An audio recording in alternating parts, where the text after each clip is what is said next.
Good evening.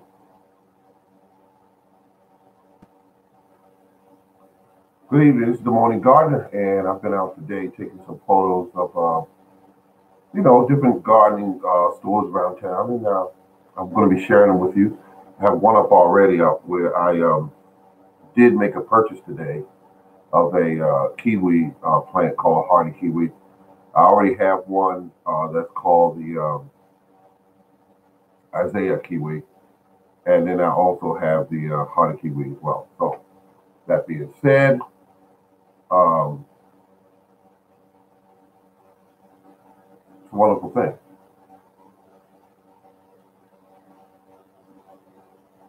The hardy kiwi.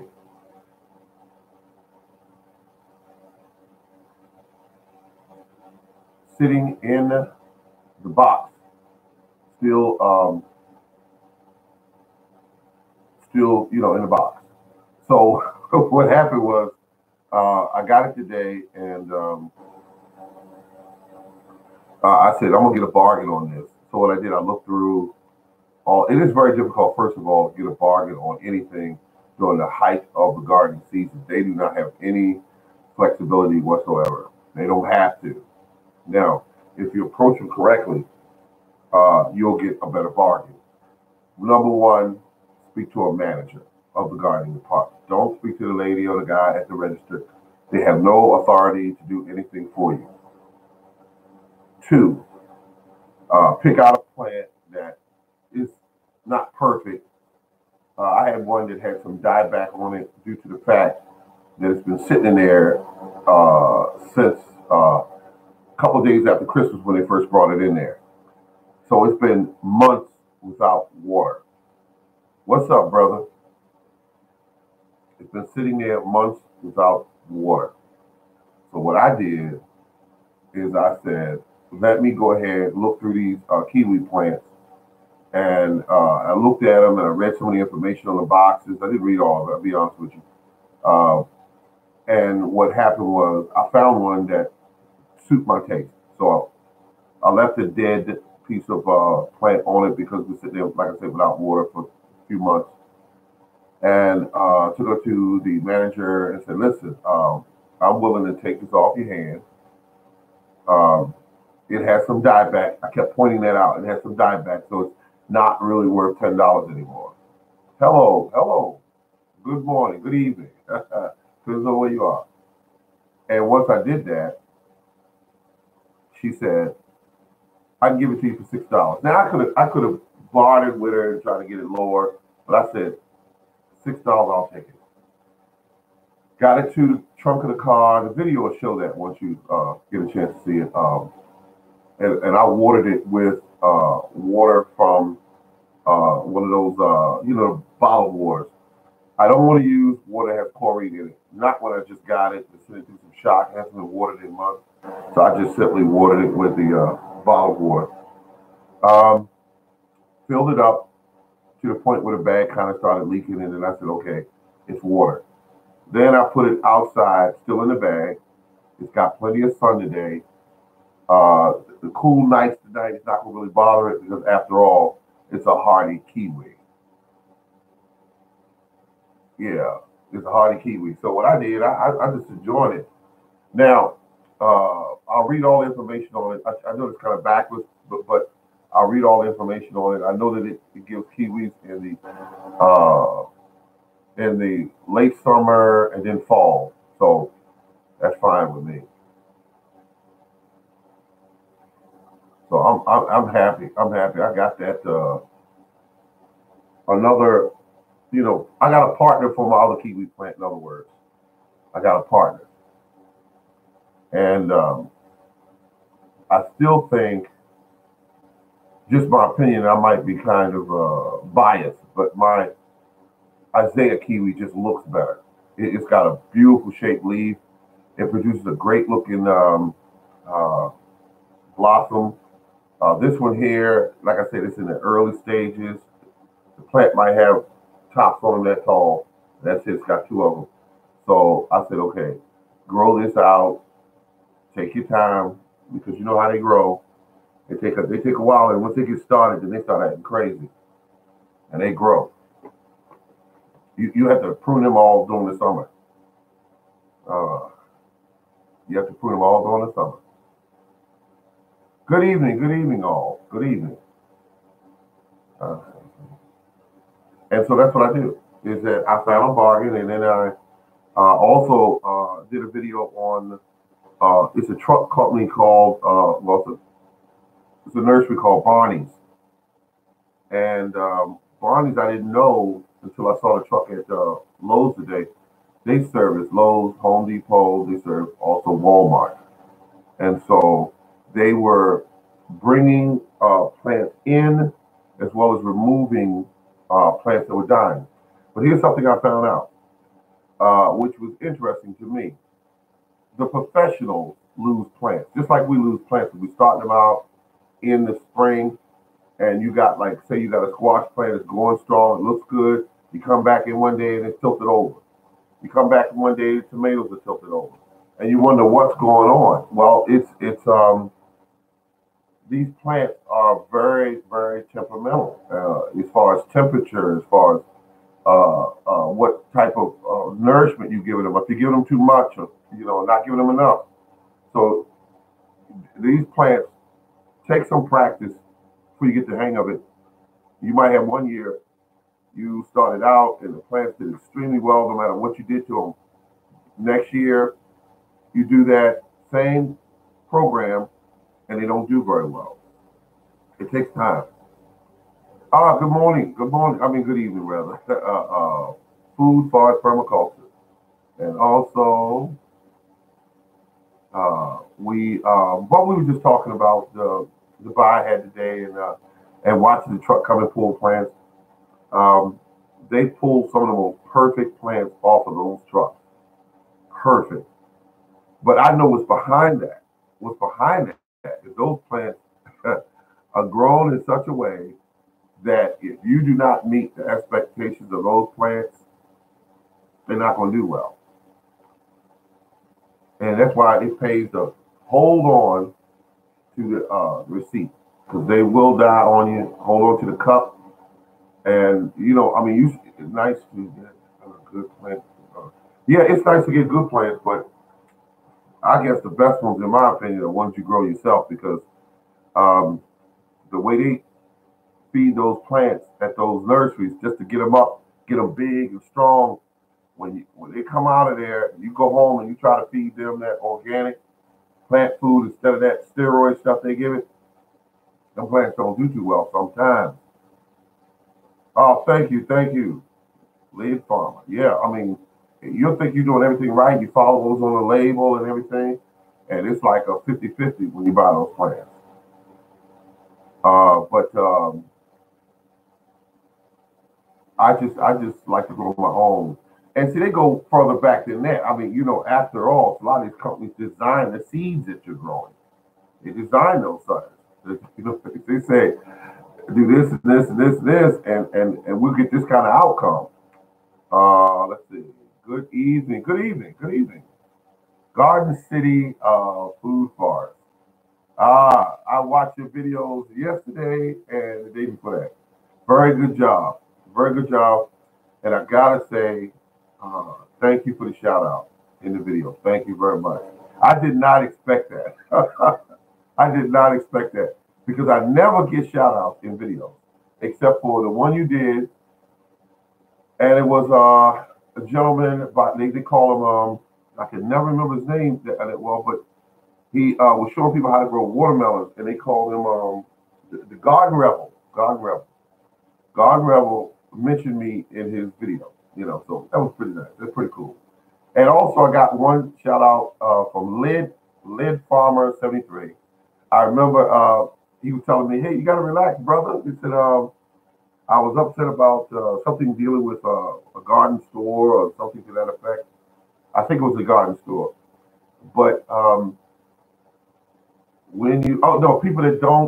people will hold on to the information. Hold on to the information won't help others. When they get very good at something like, say they grow great apples or they grow great sweet potatoes, they will not tell you, some people will not tell you how they do what they do, and it doesn't help other people out there. And the whole thing about this whole thing is to help each other. Um, oh God, there's a guy that was I still remember because he had these huge sweet potatoes. I mean, big as my head, and I got a big head. So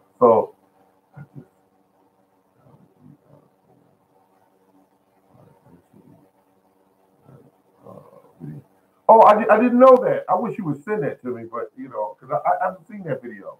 I have not seen that video. Lead Farm, I haven't seen it. But the thing about it is that we have a tool here, which is getting online, leaving messages, all this information, even live like we're doing right now, and we can actually help each other to grow big, beautiful gardens, and then shoot pictures of them, show each other what we're doing, how we did it, and it will help bring us closer together because everyone will look at it and say, "Oh my God, he showed us how to grow this big, beautiful corn, and he learned this from his grandfather. Or she learned how to grow big sweet potatoes, and she shared that." It makes for better videos because you got bigger, prettier produce and fruit. It makes for people to get on the air and be more informed as to how to grow things. Because I'm telling you, if I get on the line, I mean, get on the air and I get people, it's not as bad as it once was, I'll say that. And they give out all this false information about something, and I'm listening to it. And I know some of this isn't right. And I'm listening at it going, okay, just listen. And I'll listen to it, and it doesn't make sense. It doesn't add up. So I say to myself, they are just simply going on information that they heard or read. So that's what they know. So they haven't actually did it or been doing it for a number of years where they get the information down pat, but they're just trying to do the best they can. I when someone tell me this is the only way this could be grown, this is the only way to mix this soil, as a keys that I hear. When I hear that, I go, uh-oh, they only know that way. They are telling you the best information that they have, at their in their mind at the time. But don't do that. It actually hurts people when you tell people that. It used to be a whole bunch of it. We were talking about a few years back. People got on the air and said anything. I used to see these guys get on there and they would sell fruit trees and fruit bushes, and it was these commercials, and it was gardeners that were salespersons, and they would throw this information out there and say, "You can only grow it with this," or "You need a bottle of this." And God, I used to hate those commercials. I used to hate those because all they were doing was selling you something. And if you look at the reality, if you go back and you go back, say, 100 years ago, and you think about mom and dad and grandpa and granddad, grandma and granddad, they didn't have those fancy stuff in the box stores, and they still grew this stuff, and they grew it better and healthier, and it was more nutritious. How did they do it? But we need to run off to a box store to get stuff. So something was wrong with it, and I knew it. So um, I like watching videos when someone is on their show, and they'll say, "This is how I learned to do it. This is what I do when I grow my corn." And now you have it's just a reference. So they said this is what this is. This is just information from me. I'm not saying it's the only way to do it. This is how I do it. Um, so I see people. They'll teach you how, for instance, how to plant a tree, and they'll say you'll dig a hole. The hole must be, and they start using those words again. Must be um, this deep and this wide, and you must put fertilizer in, and this mycorrhizal fungi. You must put that in there. Oh, and you must make sure that you put compost in the hole, and you must mix this stuff up and then plant the tree and water it in and everything. Guess what? I have planted trees, dug the hole, put nothing in there but the soil back in there with the tree, didn't tamp it down, and just watered it in. And people might say, well, that's the wrong way to do it. No, no. I have 25 trees out there that'll say you're incorrect. Because the deal is, my thinking is, how I do it is this. When you put a tree in the ground and you teach that tree that food's going to be there, the roots are not going to move out until it completes all of that food supply. That keeps those roots in that small area. So it doesn't, the roots don't branch out so they can find food, find water, and that makes the tree weaker, especially when the winter months are coming around. What you want to do, in my opinion, is to put the tree in, make certain that you don't plant it too deep, of course, because if you buy one of those grafted trees where they do the dwarfs,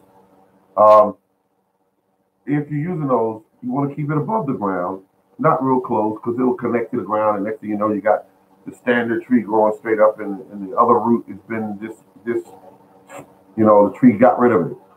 So once you do that, I water it in. Simple as that. I'm not putting fertilizer in there, and I'm not putting compost in there. Reason for that is that tree will get weak and start depending on that. I allow the tree to start leafing out. Once that tree starts leafing out, then I may put some organic fertilizer around the base of that tree, just to give it a little boost, but not to keep it in that spot. Once the roots start branching out, you can follow the roots by just following the branches, how far out they're growing. They tell you where the roots are. But my point being is that when they tell you to put all this stuff in a hole, it's incorrect. It's incorrect. Nature doesn't grow trees like that. The seed hits the ground, it roots itself, the roots go out and look for water and food, and you have a tree. Simple as that. There's no one bringing in from Home Depot or Lowe's a bag of fertilizer.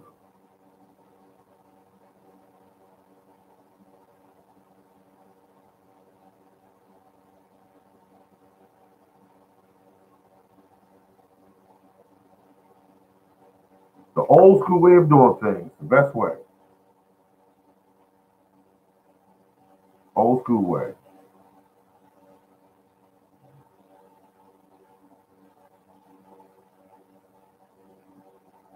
Yeah, this is good. People in there talking to each other. I enjoy that. Oh, 8 o'clock. Do you know where your trees are? Remember that commercial you going to air years ago? It would say the time, and it would say, do you know where your children are? That was back in the day. That's old school. They should tell you on the air where your kid is. Because if your kid's outside after 11, 12 o'clock at night, people will say, hey, come on now, you need to get them in the house. But I'm kind of excited about the new kiwi plant. That's a new addition. Morning Gardener inspired years ago. Oh, thank you. I didn't know I'm honest. I didn't know I was inspired anyone until people started telling me sometimes that I was giving them inspiration to grow a garden or to grow things. But really, I'm just a nut that loves growing stuff. That's basically what I am. I'm a person that I live and sleep. I wake up thinking it. I go to sleep thinking it. I realize it's a problem because every time I go somewhere and if I'm around anyone that I see in the garden department and they're talking about plants, I start listening because I want to go over there and help. And I had to pull myself away from it today. These ladies were over there talking. And I said, don't go over there, because once you go over there, you're going to be over there for 45 minutes or longer talking about plants. You need to go because you got to go to work tonight.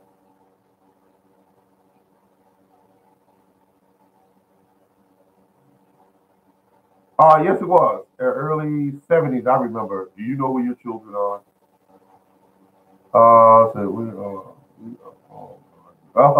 Yeah, we are. We are all garden nuts. We are. Because I mean, most people when I try, and some people when I start talking to them about gardening at work, they want to eat well. They want to taste a really well-grown tomato, but they don't want to do the work. They just don't want to do it. Then I had a lady yesterday. Oh no, the day before that. The day before that, she meant well. She said, "Oh, I'm gonna grow me a garden this year. I'm gonna grow it." And I'm looking at her and I'm saying, "Oh, okay. Let's just see," because I believe she means well. But I tell people that it is a art craft. It is a you have to learn it because as you go along, you keep learning different things. You keep learning different things.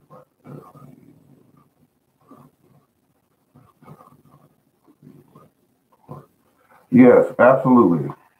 Ah, because it is work. It is work. It is a different lifestyle. It definitely is. Because you are a person that in your back or your front yard, you have food growing. That's different. I first did it.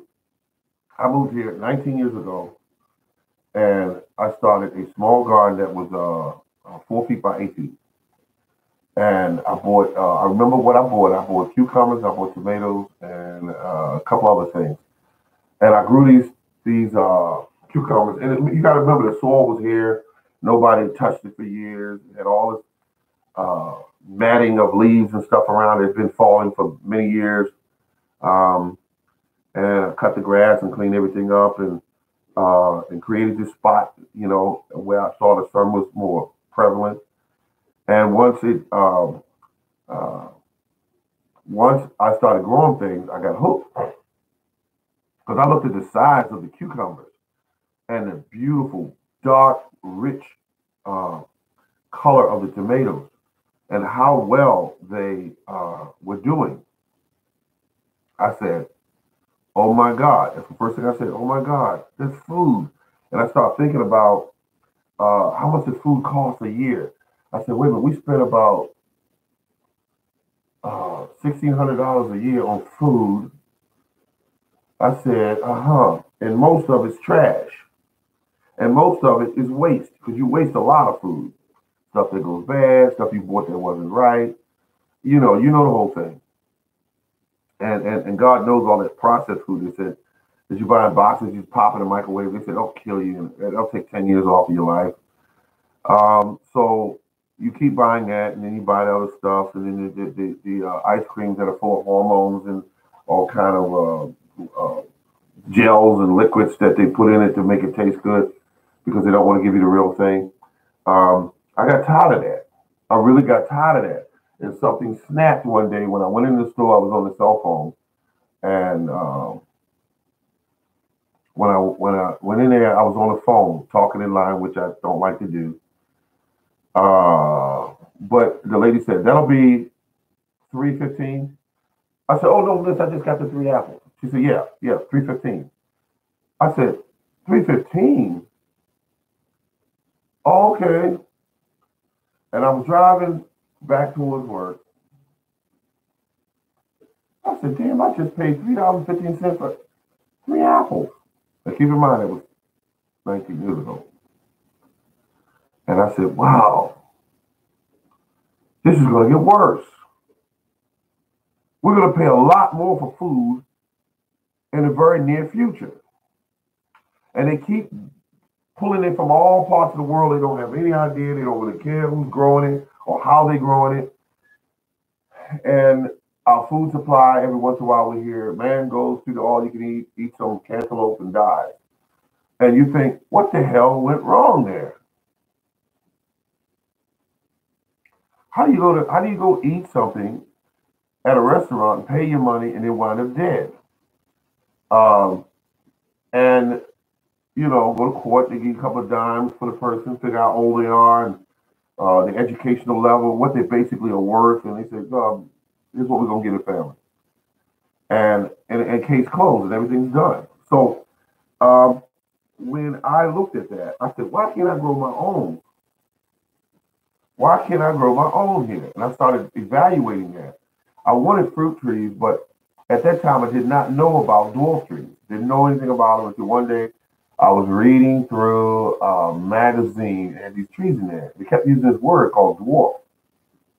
I said, "What is a dwarf tree?" I went and Googled it, and they said a dwarf tree is basically two trees that are joined together to restrict the size, and they also produce fruits quicker. I said, "Sounds like very down my alley." But uh, I had a lot more to learn. But this is the basis of where I was. So once I got into it, I found a store which was a nightmare, and they were selling trees for $10 a piece. And I said, "Wow, $10 a piece." I said, "I can get this tree, plum, plum." And I would sit up at night and I would check off all the trees I wanted, and I would say, "I'm gonna order all these." Yeah, that's on order. And ordered them. Some of them were dead when they came. Some of them were not just dead. Some of the trees were the wrong trees. They were sending me all kinds. They were sending me ornamental trees for fruit trees. So anyway, 3 years later, you find out the ornamental trees. You cut them down. You start all over. That's what I call a nightmare. So years later, I kept dealing with that company. They were the only ones I knew about, and I kept saying, "Why can't they get this right?" And then I started reading up on their company. I started doing what they call a Better Business Bureau. And the Better Business Bureau had them on the do not buy from list. And then I went to Google. I Googled their name, and it was reviews. It was all these complaints behind their company. All those complaints. I lost track of how many times people wrote against this company. So I said, "Okay, that's it." And then I started buying at Stark Brothers. Once I started buying at Stark Brothers, I was able to put a tree in the ground. It was what they said it was. It grew fast. It was healthy. I mean, to see a tree you put in the ground and 3 days later it's leafing out, I was happy. I was happy. I said, "So this is how a tree's supposed to look. Big, thick, burly tree." Boy, I wish you.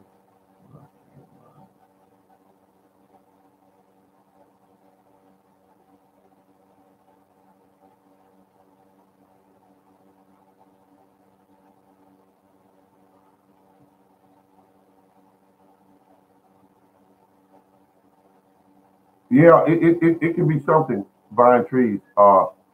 Yeah, it definitely can. I went through it.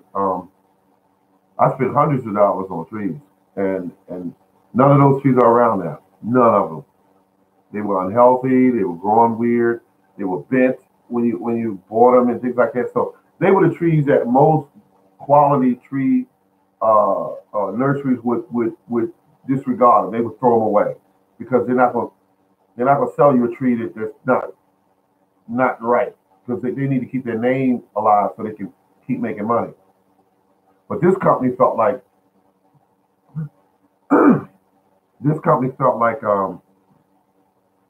they didn't care. They didn't care. They didn't care at all.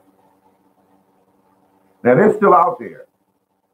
All they did was when the attorney general contacted me and said, "Could we use your one of your videos in court? We have the one we saw. We want to use." I said, "Absolutely," because I showed an unboxing of the trees. And if you see it on my page, you'll see the trees that normally set me. And so I let them use it, and so the place shut down, and then all they did was open up under another name. So I know when I see them online, I just type in $10 trees, and it'll pop up. That's them.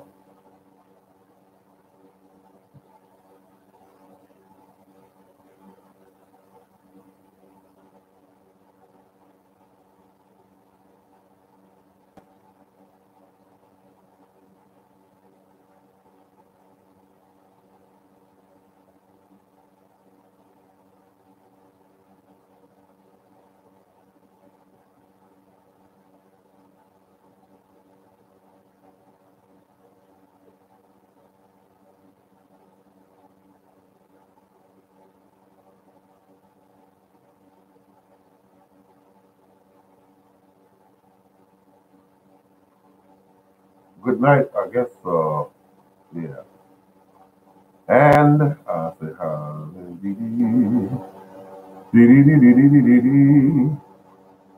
I'm all right though, folks. I'm all right. It's just great to know that there was a better store out there. Now, Stock Brothers is going up in price. All the fruit stores are going up in price. They sell trees and bushes and everything. They're going up in price. You know why? Let me tell you why. Because the economy is getting worse and the food supply isn't safe.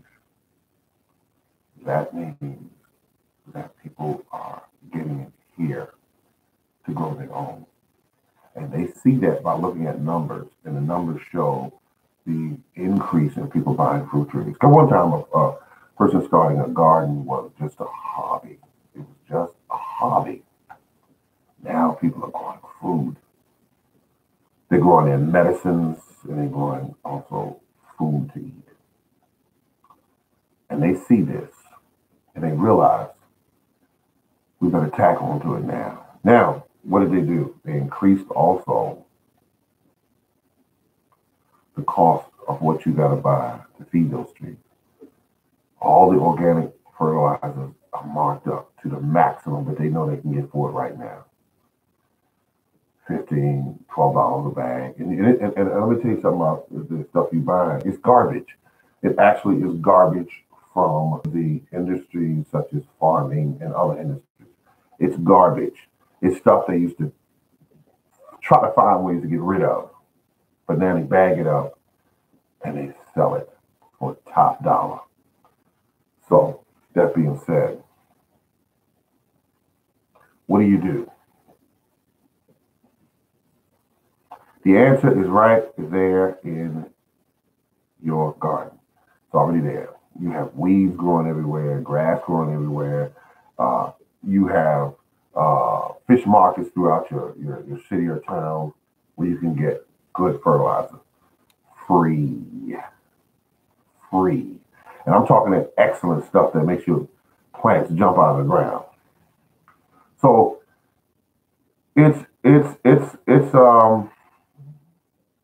you don't have to buy into this. I've got to spend an arm and a leg just to start an incredible orchard. You don't have to. If it ever got down to it, and you said, all right, I'm going to take 2 5-gallon buckets up there to the grocery market, I'm going to get that guy a tip, and I'm going to take this bucket of guts and the heads out there, and I'm going to dig these holes, I'm going to put them in the ground, and I'm going to cover this stuff up. Your parents did it back in the old days, and their problem was growing too much food. How would you like to have that problem? Growing too much food, where your problem was giving it away because you didn't want it to go bad. You ran out of storage space. You're tired of eating okra. You're tired of eating corn. You're tired of eating tomatoes. You need to get this stuff away. That's the problem they had. And they didn't have the big box stores to shell out money to. They didn't have that. Everything that they had around them, they used. They cut an animal down. A cow dies in the field. Come on. All that's fertilizer.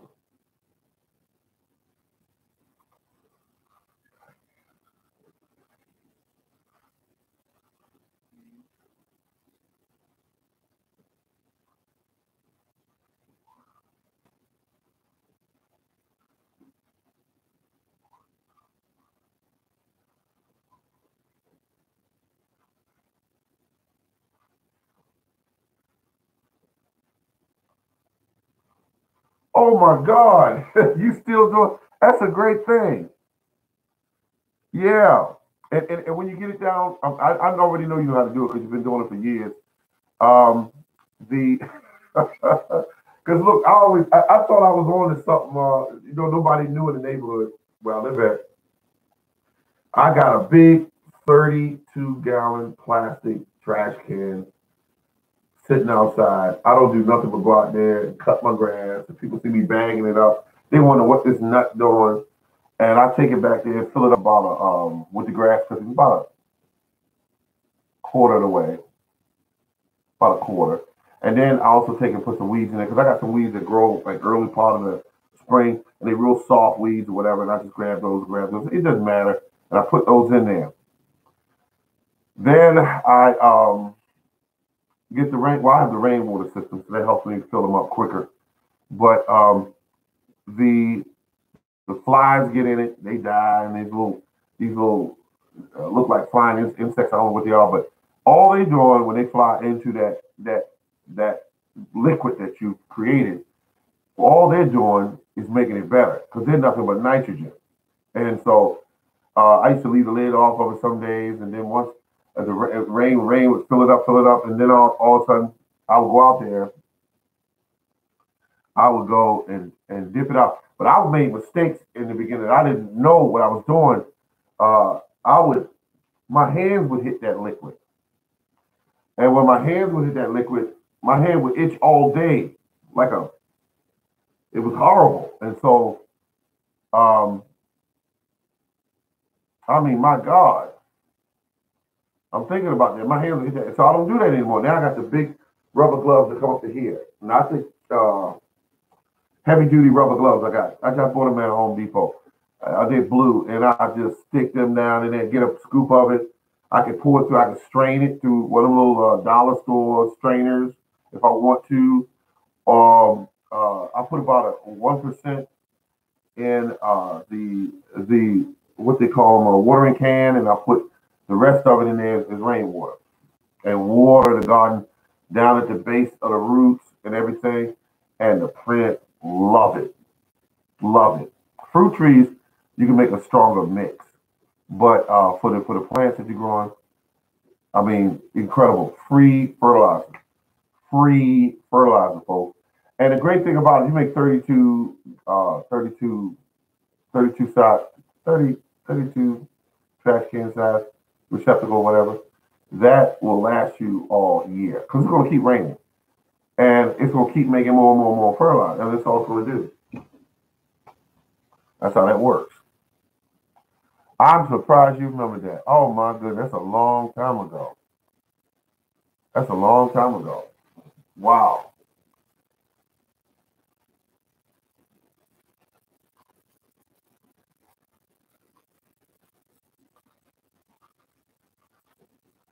Yeah, you can do that with chicken poop. Definitely. Anyone that gets a hold of some chicken poop, take that chicken poop somewhere, let it age up real good, and then start using it. So the best fertilizer you get out there, very, very, very, very high in nitrogen.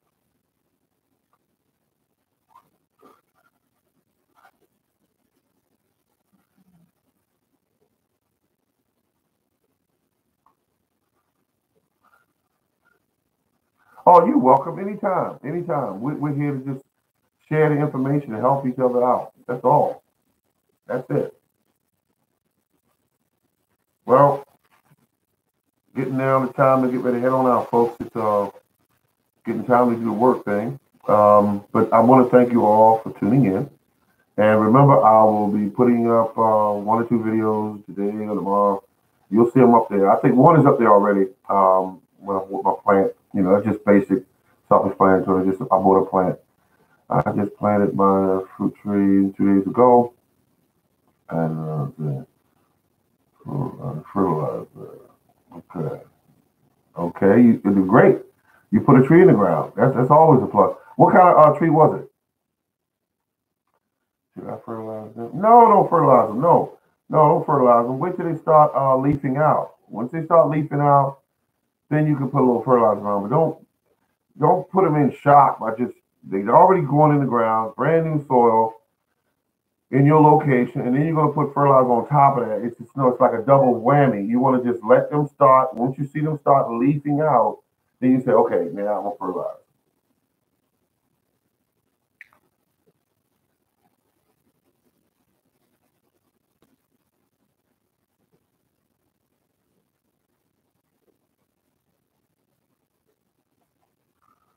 Oh, okay. You talking about the chicken fertilizer?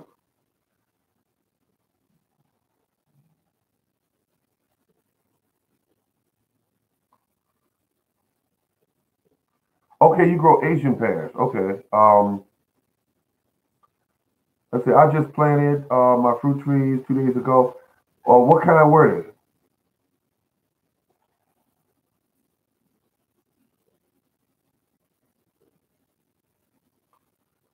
Okay, and you're also saying, late farmer, that yes, chicken poo. Yeah, yeah, chicken poo. Yeah, that's good stuff. Rabbit poo is cooler. It's easier to use because you don't have to ever worry about anything. Just put it there. Chicken poo is um. Now let me ask you something, late farmer. Are these your chickens? Oh, you starting the orchard there? You starting DDS? You starting the orchard? Yeah, you got that many trees. You're on your way. You starting the orchard.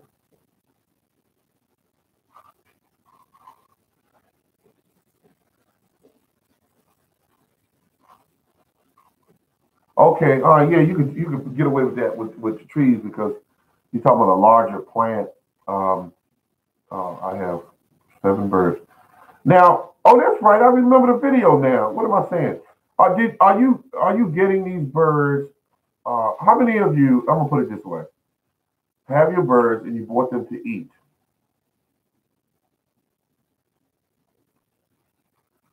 The only reason why I don't have none because I just can't. I just can't.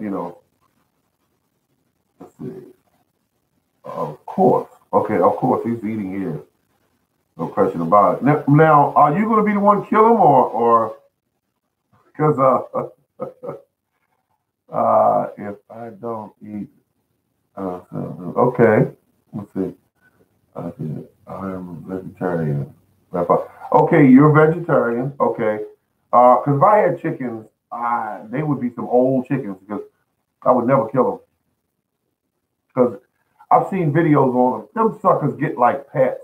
They playing with you. They come. They jump in your lap. They hang around you. When you come home from work, they act crazy, like they're glad you pulled up. Let's see, and yep, I do it myself. Okay, yeah, yeah, okay, yeah. You definitely one of them farmers. You got that instinct. I've seen an old lady one time kill one. I was a kid. I was like, Dad, they can stop. I couldn't believe that she just walked up. She called him over with a couple pieces of bread, and when he came close enough, she grabbed his head and swung him around. And I said, "Oh my God, what is wrong with her?" But I saw a video where it was this Hispanic gentleman. He was killing a chicken, and he did it to such a manner. He had milk, gallon-sized milk containers hanging from a clothesline. I don't know how he strung them up, but the video's still out there. He cut a hole in the top, and he brought the chicken up, turned it upside down inside the milk jug, and they laid still like this. They didn't move anything. He just walked by, just cut his throat, and all he did was did their legs like that a little bit, and that was it. And he drained them out in a bucket below. And he said the reason why he liked using this method is because they don't jump around when he's killing them. They just go into this dormancy when uh, they go into this dormant stage when you turn them upside down. So he used that to his benefit. He did. He took 3 chickens, stuck them upside down. They all sat there, didn't move nothing. Until he cut. And went to the other one, cut. And went to the other one, and cut. So I said, oh my goodness. So if I had to do it, I would want to do it that way. I don't enjoy. I said, only do it and I have to. Yeah, yeah, I understand. I understand that. I can understand that. All right, good people. I'm gonna get ready to go out of here and get some money from the building where I go to work. So what I'm gonna do is say thank you to everyone. I appreciate you for coming by, stopping by, and having a conversation. I appreciate it. And thank you very much. And you have a great day. Remember, keep on growing. All right, now. Take care.